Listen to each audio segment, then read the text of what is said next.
What up, nerds? My name is Leslie Smith. Welcome back to the Nerdy Narrative. Today I am going to review a nonfiction book for you that I read recently, and that is Tell My Horse by Zora Neale Hurston. I have read all of her fictional works. Now I'm going through and working through her nonfiction works. I was a little worried. I won't lie to you. I was a little worried. I thought, what if I don't like her nonfiction? What if I don't click with that writing style? I've only known the beauty of her fictional works, which did have some of her influence from her anthropology career. So I thought, you know what? We're just going to plunge in. I didn't choose this one randomly. I was in a live show with Evie and Bree. We were gushing about all of the fictional works that we've read by Zora. I'll link that down in the description box below if you want to check that out. And we decided we wanted to try one of her nonfiction works together, and this is the one that got chosen.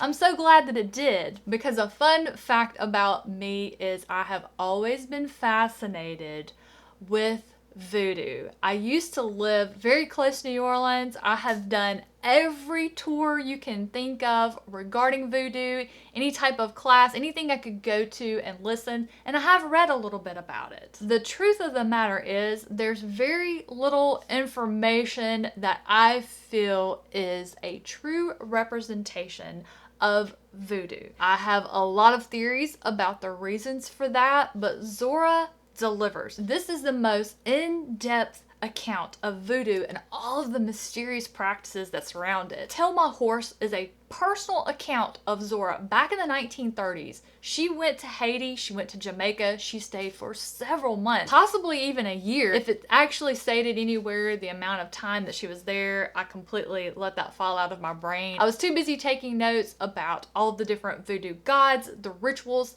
that she not only observed, she participated in. You know, she did not just go over there and ask questions and then leave. And she did get into that in this book. She met a white doctor who was held in very high regard, and a lot of times people would just land in the port, they would go talk to him, they would ask some questions, and then they would go home and they would write this book about it, and they knew nothing about what actually took place. It's my opinion, Zora wanted to learn more about Voodoo and its practices, its culture, because she understood that Voodoo had some influence on the establishment of Black churches in America.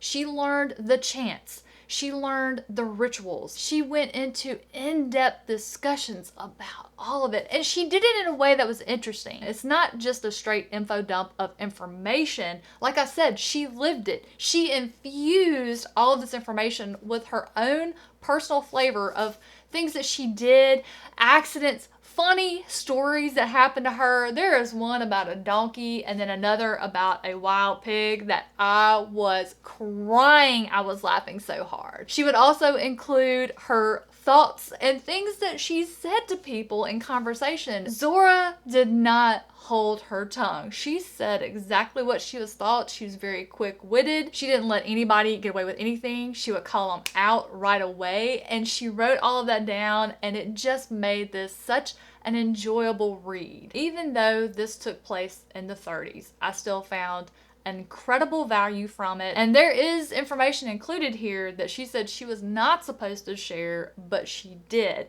I would definitely recommend this one if you're interested in anthropology, you like learning about other cultures, you like reading about history. There's a lot of really interesting history involved here for Jamaica and Haiti that I really enjoyed learning about. That in and of itself made this an interesting educational read. Definitely get this one on your nonfiction radar. But that is going to do it for my opinion about Tell My Horse, Zora Neale Hurston. Thank you all so much for watching. If you are interested in hearing more about the books I read in hopes of helping you find your next one, hit that subscribe button on the way out. Thanks again, guys. Have a fantastic rest of your day, and I'll catch you